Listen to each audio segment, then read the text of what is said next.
Okay, hello everyone. Good afternoon, and welcome to our personal branding workshop today.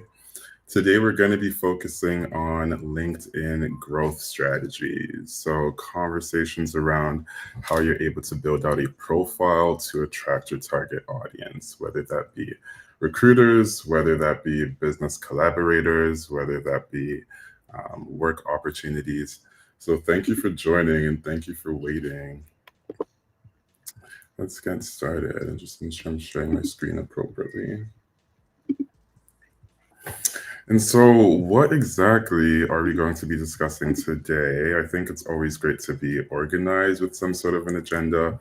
So, the first thing is the core elements of your LinkedIn profile, right? When you think about your profile, of course, you're thinking about your headline, you're thinking about your bio, you're thinking about your experiences section. So, we're going to discuss how you're able to build out a compelling profile. This, of course, comes in handy when you're then sending outreach messages to industry professionals who you'd like to connect with. The second thing, which we're going to be discussing, is industry informed personal brand design. Now, what exactly does it mean to create an industry informed personal brand? Well, this means that you're leveraging insights from the job opportunities that you're looking to apply to. You're leveraging insights from your networking conversations with industry professionals. And again, you're reflecting this on your personal brand. The third is networking outreach optimization. I might save this for a future workshop because I think there's lots to go into when it comes to networking outreach. And then we'll wrap up with some ways that you can keep in touch. So, before going into the core contents for the session, I just wanted to share some of my previous experiences, which have prompted my interest in this space and delivering workshops like these. Well, for one, I spent the past 2 years working as a recruiter at IBM Canada. So, a lot of the insights that I'm sharing stem from personal branding strategies, which have stood out to me during my experience in recruitment, and also from firsthand experiences in ways that I've leveraged my LinkedIn to secure job opportunities. The second is I am a certified career strategist by the Career Professionals of Canada. So, in addition to my professional work experience, I've also gained a theoretical background in the space, which of course lends credibility to the session that I'm leading today.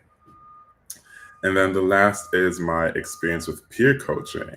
While at IBM, while at DocuSign, I've always had a passion and a joy for connecting with my peers and sharing about ways that they've been able to stand out in the job market, ways that they're able to grow their brand.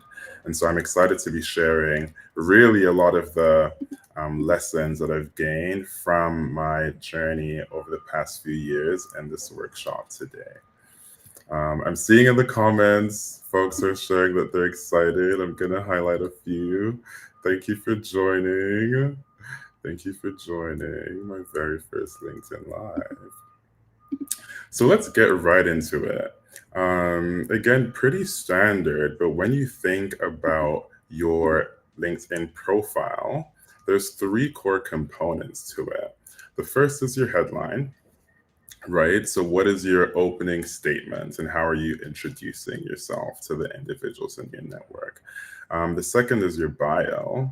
How are you building a deeper understanding amongst your target network of who exactly you are?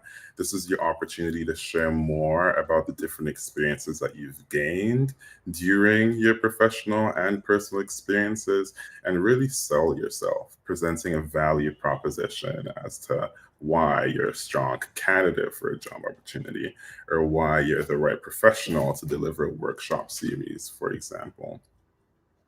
And then we wrap it up with the experience section, which of course can be broken down into three separate components. The first is, of course, your work experience. The second is your academic experience. And then the third is your volunteer experience. And so we're going to spend a bit of time going into each of these unique elements and things that I personally would recommend including as you build out these core components of your LinkedIn profile. So the first is your headline. And I have a few recommendations around this. Let me see if I can make the screen bigger. Okay, awesome. I have a few recommendations around crafting your LinkedIn headline in ways that are succinct and also in ways that are straight to the point, especially positioning where you'd like to go. So, one of the things that you might hear me mention throughout this workshop is the idea of being future forward. It's very important that you're demonstrating to your audience where exactly you'd like to go and how you've developed the skills today or till date that support you to get there. Now, say for example, I were looking for a job as a talent acquisition partner. Perhaps the most valuable skill set that will allow me stand out on the job hunt is my previous experience as a talent acquisition partner. So that who are you section is really about thinking what are the elements of your background which make you the strongest fit for the roles that you're applying for. Is it your academic background? Is it your existing job role, like in the example that I mentioned? Or is it specific skills that you've secured? Give another example. Maybe you're seeking geospatial analyst opportunities in the job market. And one of the skills that's required for success in a geospatial analyst role is R programming. So you might say, I'm an R programmer, and then we're going to get into the next bits, which is what you'd like to do. So, for example, R programmer seeking geospatial analyst roles starting this day. That's a way that you're able to follow this pretty standard format of how to communicate the value that you're able to deliver to your employers. So again, who are you? And that could be divided into your academic background, your skills, or your existing job role. What would you like to do? Whether it's entrepreneurship related, whether it's transitioning your careers, and then when would you like to do it? Are you seeking full-time opportunities post-graduation? Are you seeking transitioning into a new role as soon as possible? Are you going on a year off traveling and looking for maybe business partners or social media engagement opportunities during your year off? And so I share these unique examples because, again, it's important that you are reflecting your profile and building it with transparency and with confidence around what you would like to do. Moving on to the next page, these are a few examples now of how you're able to build out your LinkedIn headline with either a skills focus, an academic focus, or with a job role focus. So the first example, international forestry graduate, that's an academic focus, perhaps one of the most important elements of this individual's professional background is their academic experience as an international forestry graduate. What would they like to do? They're seeking sustainability analyst roles starting in January 2025, right? So it answers all three of those questions. How about a Python programmer? This is more highlighting the relevant in-demand skills that they've developed because they understand that Python programming is a crucial skill in geospatial analyst position. And this individual is looking to get into roles of this sort by July 2025. And in my case, which is the format that my branding typically revolved around in the past, was of course as a talent acquisition partner that was in seeking remote roles and recruitment management. And so you see the last example is talent acquisition partner, actively seeking recruitment management roles in SaaS. And so actively seeking, more speaking to the fact that you're currently on the job hunt. So I'll just ask if any of this resonates or if any of this is new, just put in the comments resonate. And let's see if folks are still here.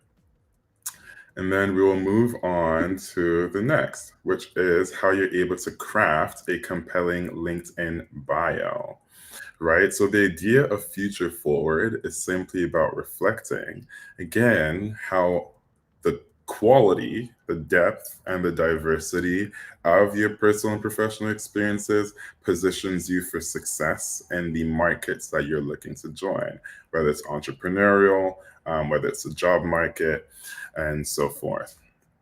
The second is your skills alignment. You need to be demonstrating that the quality of skills that you've developed over your career is on par with the skills that are most sought after in your target job role. So, for example, if I wanted to become a manager, and I see Franklin put resonate, amazing. Hi, Franklin. So if I wanted to become a manager, right, of a recruitment team, I would need to demonstrate that I have experience in leadership roles in the past. I would need to demonstrate that I have experience in a recruitment role in the past.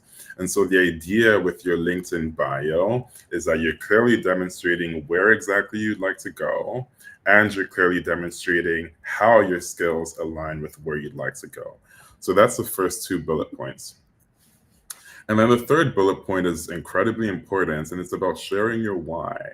Oftentimes, folks talk about LinkedIn as being this incredibly professional platform in which they're unable to authentically show up as themselves or have a fear of doing so. And so, this is really important because your why is essentially your driving force. Your why is your intrinsic motivation to be a recruiter or to be a financial analyst. And your why, especially in interviews and in conversations with folks that could support you on the job hunt, is typically what helps you stand out during recruitment. And so we've shared all this, but what I would love to do is to put this in the form of an example and an example template that you might be able to leverage should you be in the process of building out your personal brand. I hope everyone can see this clearly. I will just highlight the entirety of the screen so you see the text too in case it's a bit too small.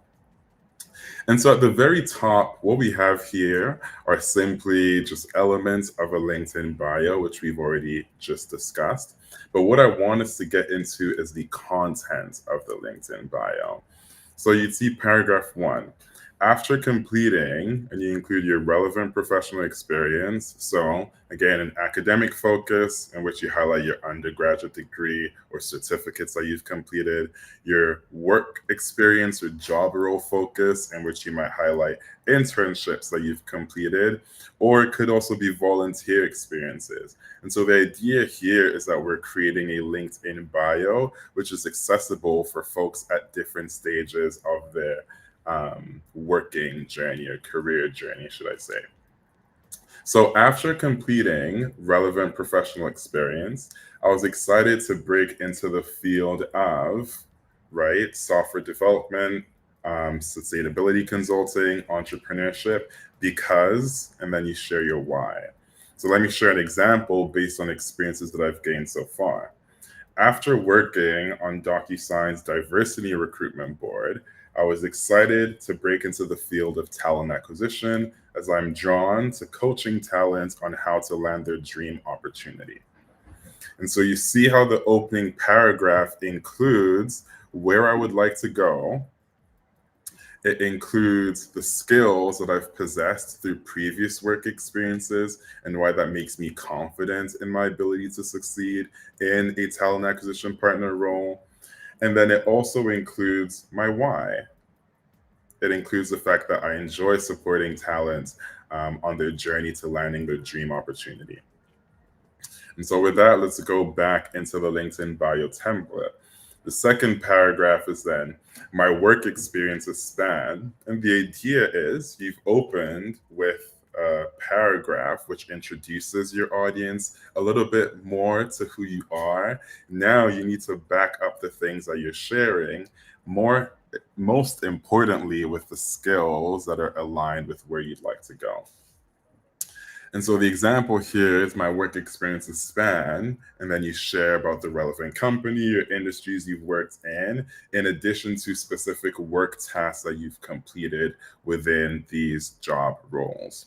Now, if you look at the green highlight there, which says labor market data-backed descriptions of relevant work tasks, what that means is you're not simply reflecting on elements of your work experience in the past, which may or may not be valuable to your target audience, but you are building out and you're consolidating some of the most frequently asked for requirements within the jobs that you're applying for, and you're reflecting that in your LinkedIn bio, right? I'm going to share an example just so we keep this pretty practical too. And so for me, that's my work experiences include full cycle recruitment at IBM, where I worked on hiring manager intakes, managing candidates' interview experience, and working on employer branding initiatives to attract diverse talent.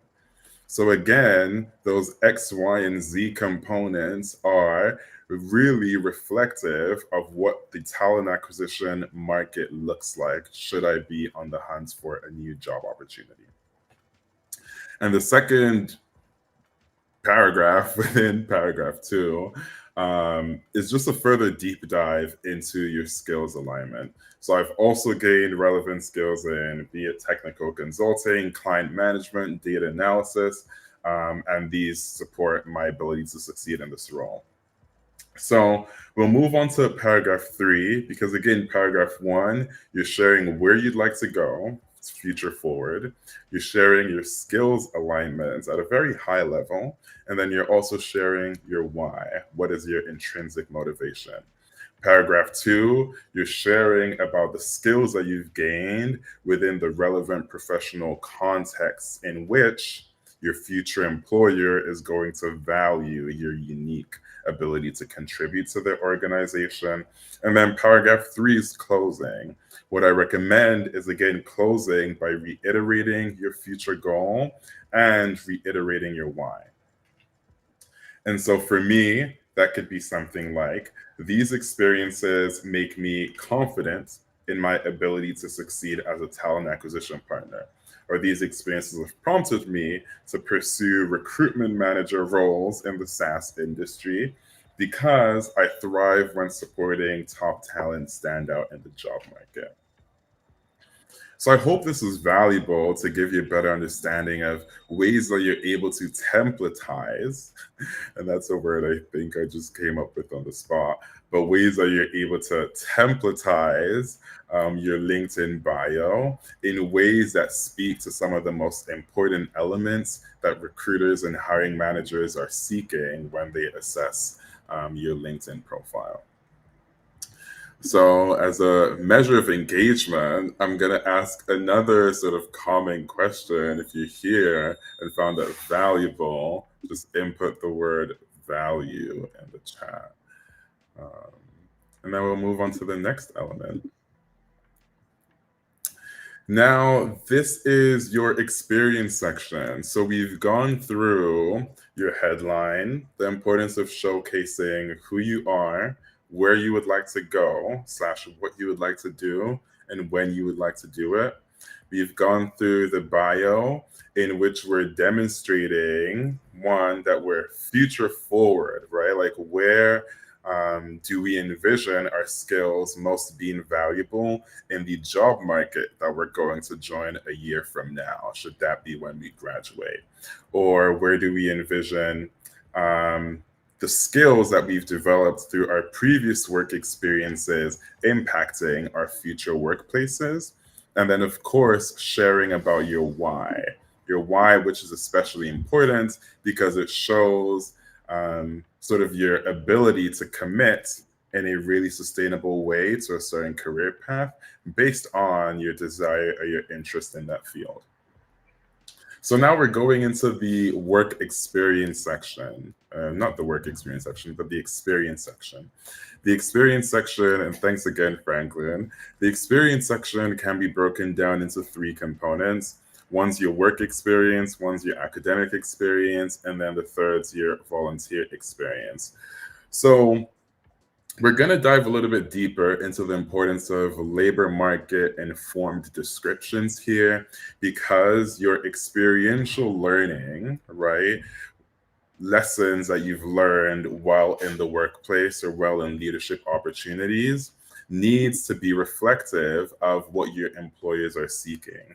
So I'll share some examples of how I recommend early career or transitioning professionals to update their work experience section, how I recommend creating descriptions on your academic experiences, and again, why that's relevant in the job market. And then we'll do the same thing for your volunteer experience. So moving on to work experience, there's really two models that I recommend here. One's more relevant if you are an early career professional or if you are transitioning into a new job field. And the second, I think, is more relevant for mid career professionals, in which the expectation is of you to have a solid understanding of what is required in your field of work and examples of how you've been able to demonstrate your skill set in the past.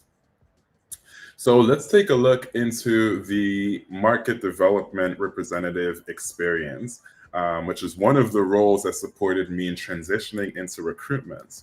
So for some context, this was a sales role, right? I was an individual contributor sales professional on DocuSign's team in Toronto.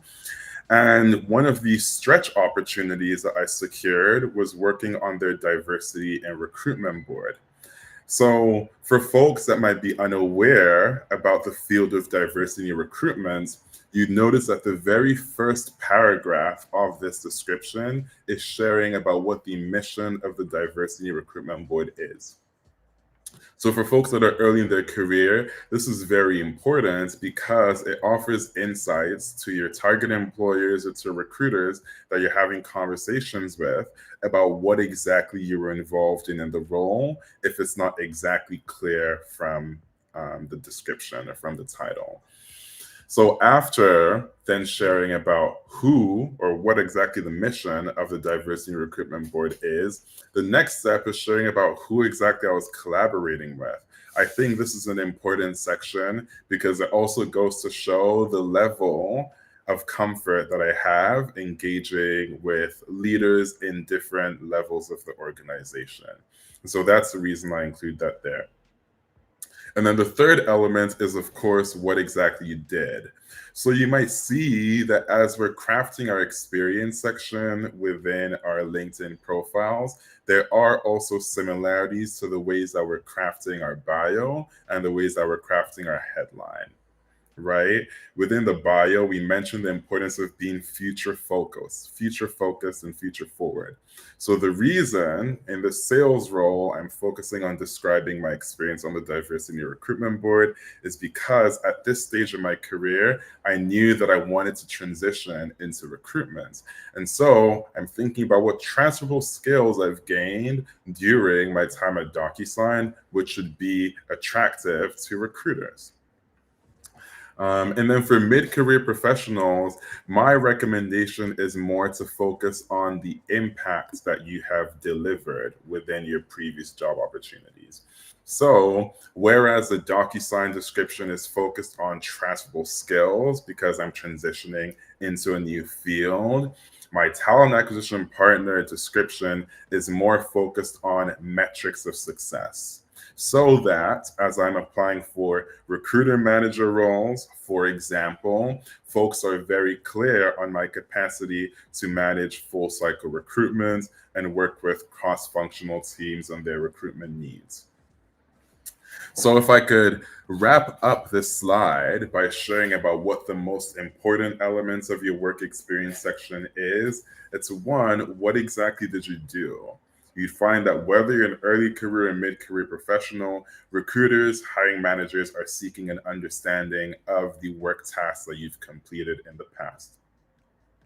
Two, why was it important? Who were the beneficiaries of the projects that you worked on, and how was success measured? Are there any questions? If there's any questions, put them into the chat so we can get to them towards the end of our discussion. And I've run out of words to ask folks to put into the comments. So I'm just going to re-highlight Franklin's comment, which says value, which is incredibly exciting. So this is about our work experience section. Now let's move into describing your academic experience. I've included this component in our presentation today because there are folks that have not completed a ton of work experience. They don't have lots of internships they've completed or co-ops they've completed. And if you're someone that falls into this bucket as someone that's early in their career, my recommendation would be to think about how your academic experiences contribute to your readiness to enter the job market in the field that is of interest to you. So, if this were a Bachelor of Economics student that wanted to get into a policy analysis role, the thematic focus of their Bachelor's of Arts in Economics, I would break that down into two components. One's qualitative, in which they're perhaps assessing the impact of policy changes on economic growth. And the other is likely quantitative, in which they're completing statistical analysis and creating econometric models. So why are you sharing this thematic focus within your academic experience section? Because as an employer that is looking to understand the value of your skills and how you could contribute to their workplace, maybe a skill set in data analysis is something that's required. And so that's where you're able to demonstrate via your academic experience section on your profile how your experience with data analysis through your Bachelor of Arts in Economics has contributed to the skills that are required in your target workplace, or how your experience with writing reports and assessing policy changes and creating strategic recommendations for policymakers could also be of value to your future employer. So my recommendation beneath this is make sure you do not underestimate the value of your academic experiences, and make sure you're thinking about the transferability of skills that you've developed in the classroom in the workplace. The second is your coursework. I've seen individuals that sometimes list all the courses that they've taken during their graduate or undergraduate programs onto their LinkedIn profile.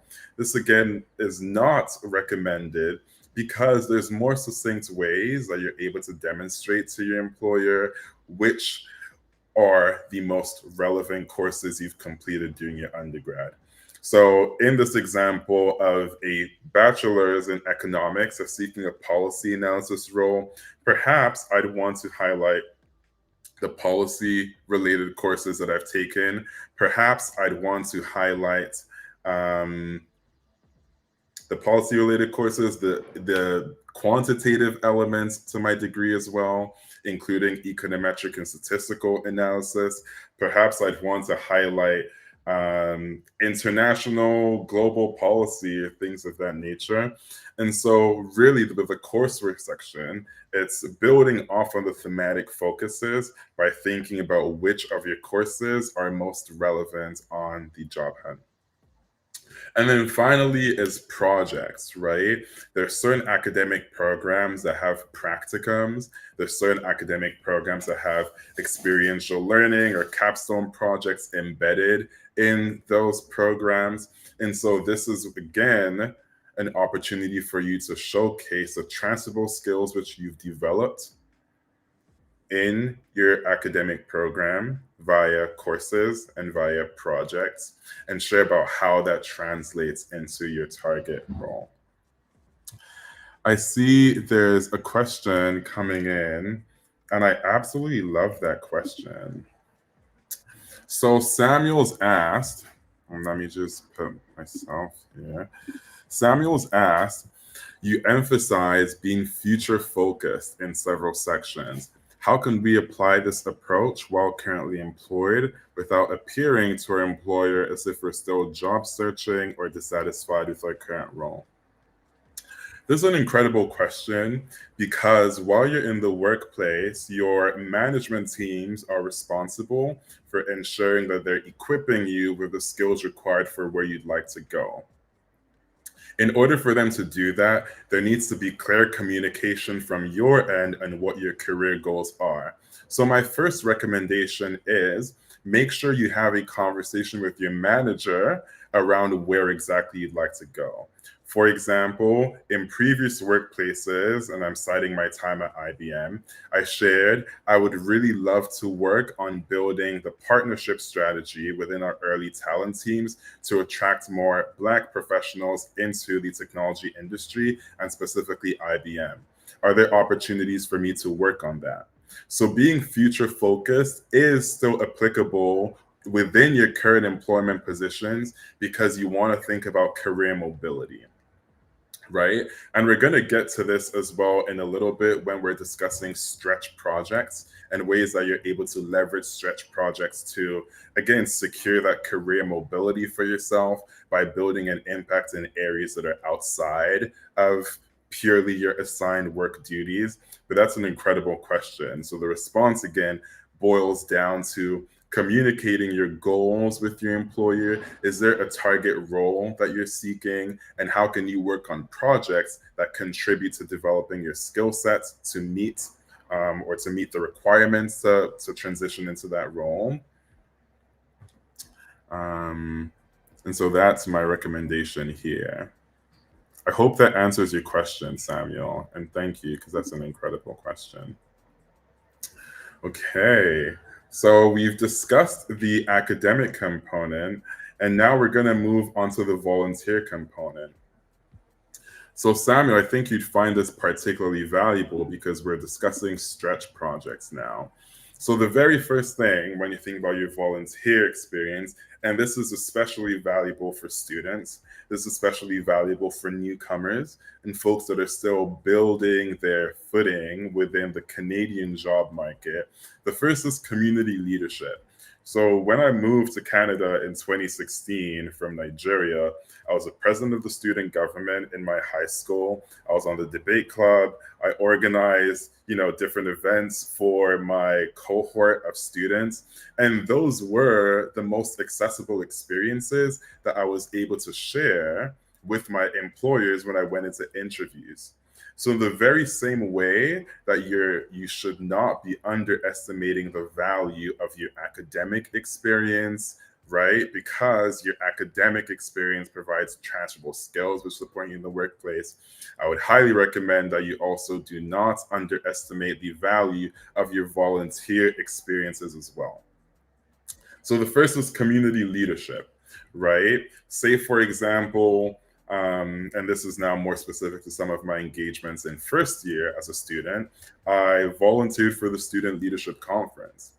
And so for future job interviews, when they were asked, when I was asked, could you tell me a little bit more about ways that you might contribute to developing your leadership skills in this role? Or tell me more about ways that you might secure opportunities within our team that deliver an impact to folks beyond your primary collaborators. Those are elements of my experience that I then share to demonstrate that while as a student, I'm incredibly focused on having, great performance and studying and getting good grades, etc. These are the ways that I've also been committed to growing within my community networks as a student, building my skills within leadership, which is an area of interest for me. And this is how I would apply that in your workplace. So community leadership, again, is very important because that's how you demonstrate how your skills are applicable within your target workplace. And as a matter of fact, as a recruiter at IBM, when we were recruiting for interns, especially for recruiting for third year students and oftentimes recruiting for second years, their volunteer experiences and their leadership experiences are the elements of their engagements that would really stand out on the job market. And then the second, building off of your question, Samuel, is about stretch projects.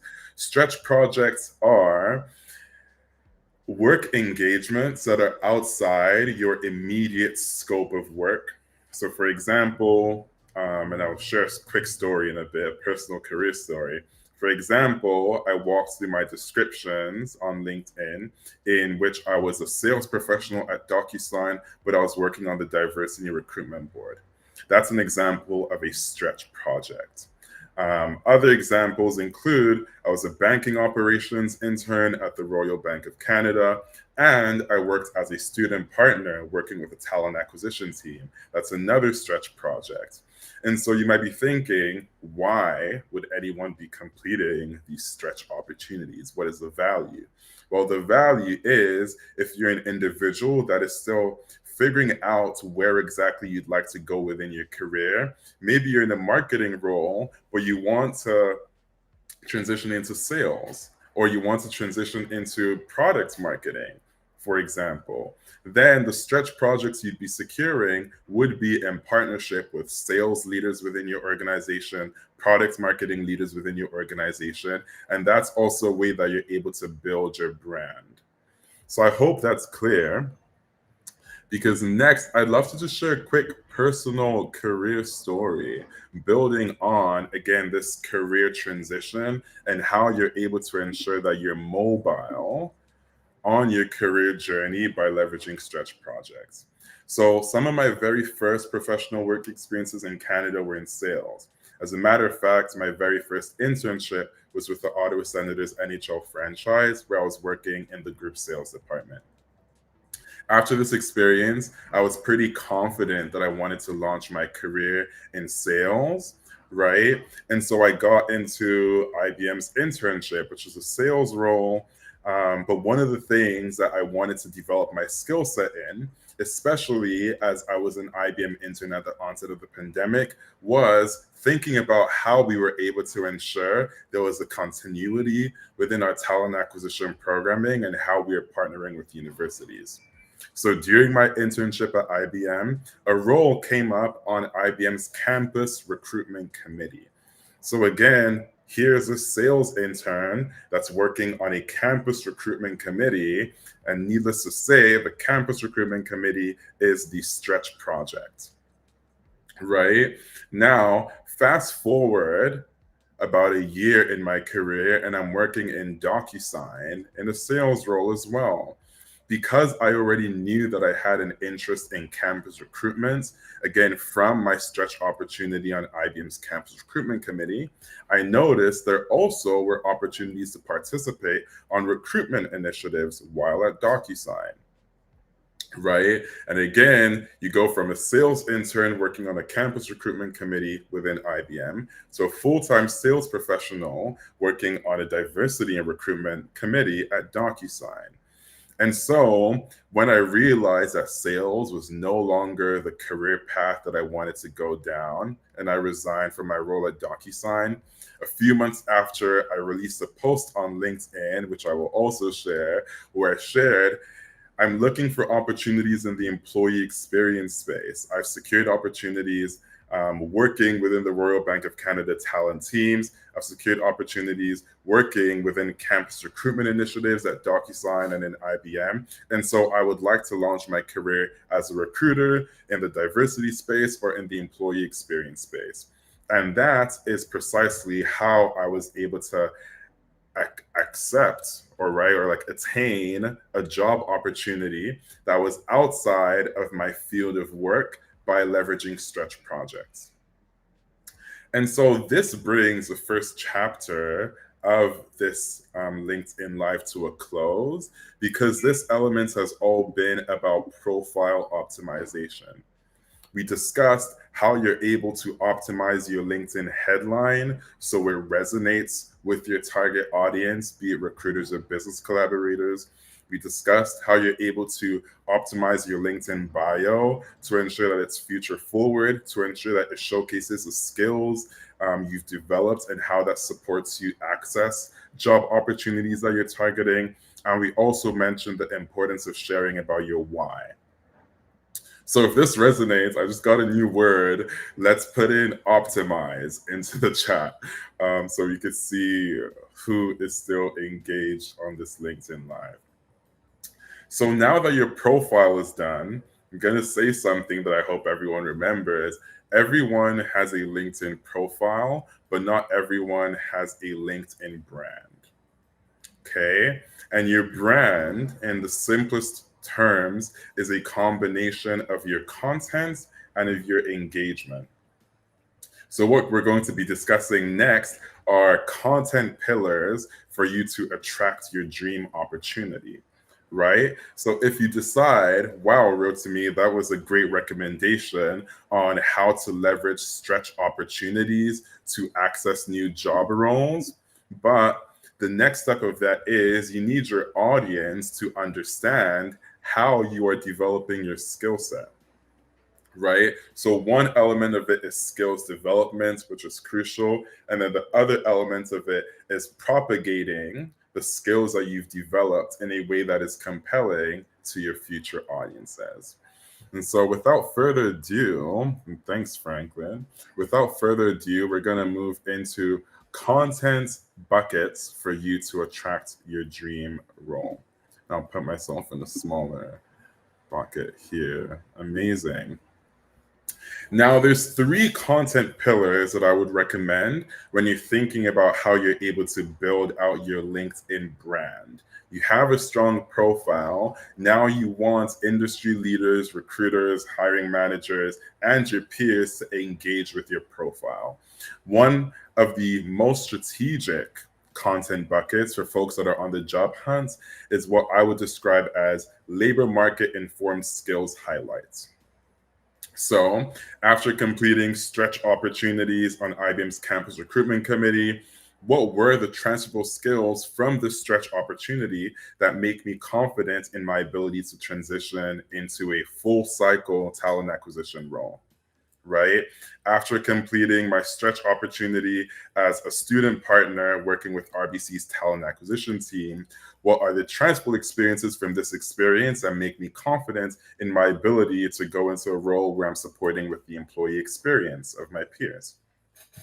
I'll share some examples on this, and I'll share some examples on each of these buckets. So that's one, labor market informed skills highlights. And I want you to think about that as a content bucket. So if you're an aspiring data engineer and you're noticing that MLOps is a huge in-demand skill, how do you begin sharing about your background in MLOps and how you're looking to leverage that background in the future workplace? The second is then lifestyle content. I personally have leveraged LinkedIn not only as a way to grow my professional network, so I've released LinkedIn content on my mindfulness journey. I've released LinkedIn content on how I manage my personal health by working with a nutritionist, right? Lifestyle content is where you're able to be as creative and as personal as you'd like to be, of course, still within the professional expectations of LinkedIn as a platform. And now you might be thinking to yourself, okay, I'm not exactly the type of person that likes sharing about my skills or the ways I'm developing my skills in the market. That's okay. You might not be the type of person that wants to share lifestyle content on your LinkedIn, and that's also okay. However, if you're interested in building a brand, the content that you release is going to be crucial in attracting the opportunities that you're looking to secure.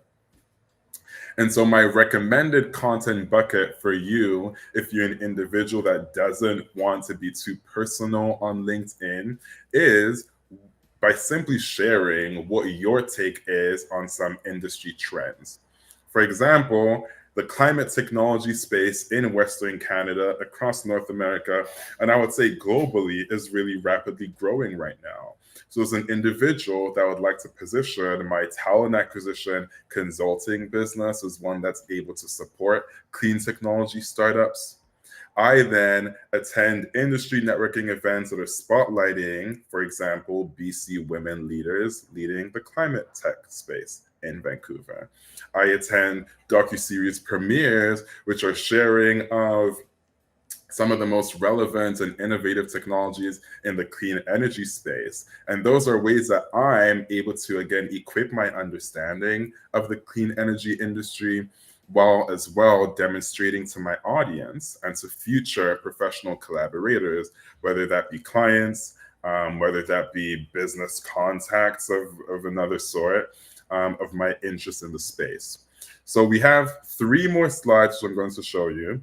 And these are all images of content, example content pieces that you're able to release within each of these content pillars. So let's get into it. So the first is labor market informed skills highlights. I'm gonna allow folks to just simply read through the post, even though that's not exactly the most important thing here. But the key lesson and the key takeaway is understanding how, as someone that was earlier in my career and unsure of what exactly I wanted to do, I was able to share about the transferable skills that I developed through stretch opportunities in my previous workplace, right? So while an individual contributor sales professional at DocuSign, these are the things that I did to develop my skill set in talent acquisition. While a sales intern at IBM, these are the things that I did to develop my experience in campus recruitment.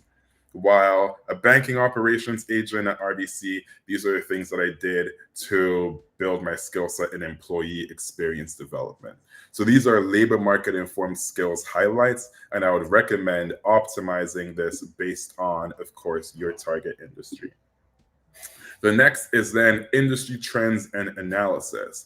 So I mentioned over the past year, I've been working on building out a business that's specifically supporting with talent acquisition needs of technology companies. And so one of the ways that I'm able to demonstrate my expertise in the space is by sharing about industry trends.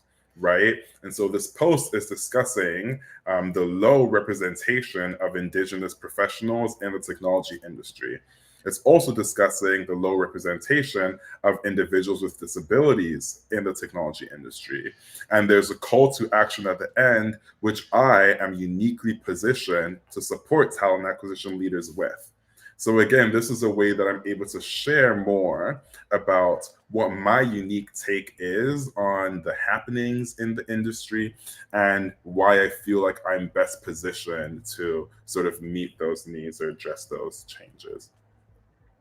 And then the final bit is about lifestyle content. So again, each of you in attendance are going to resonate with one of these more than the other. But what's important is that you customize your LinkedIn engagement strategy and your LinkedIn branding strategy to what best suits your needs. A business owner that's seeking investors is going to have a different social media strategy than a graduate student at UBC seeking a job opportunity. And they're going to have a different social media strategy than an individual like myself that's really getting into my next phase of growth within my career as someone that's leading more LinkedIn workshops, for example, supporting early talents and newcomers in Canada understand how to effectively launch their careers. And so, with that said, I am going to thank you all for joining this workshop today. You can expect similar workshops going over additional content pieces. So, this is on personal branding. But then, when you think about how you're able to then access opportunities, you also need to be very specific in sharing about your value proposition for your target employers. So I plan on leading employer value proposition workshops in the future. I plan on leading strategic job hunting workshops in the future. I plan on leading effective interviewing workshops in the future. And as well, very aligned with the question Samuel asked is, how do you build relationships in the workplace when there might be misalignments with where you'd like to go and what your employer is offering you? So the final workshop of this 5-part series is on relationship management at work. And so if you're interested in tapping into some of these workshops, I'm just going to quickly input my YouTube page in the comments in addition to my LinkedIn page. And so those would be the best ways to engage with me moving forward. And before we wrap up, if folks had any big takeaways from the session, I'd love to learn what some of those were before closing the session with you all today. And so as that's going, we'll get some music back in here. And then I'll hang around for about 2 to 3 minutes as we wait for any final comments, any final questions. But then once again, thank you all so much for your time. Thank you for joining this workshop. This is the first of many to come. And I'm looking forward to learning about how it was relevant and also some improvement areas for future. So thank you, everyone.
So, in the absence of any questions, just wanted to again thank everyone for joining this LinkedIn Live. I appreciate your time, I appreciate your focus, and you can expect to hear more from me very soon. See ya.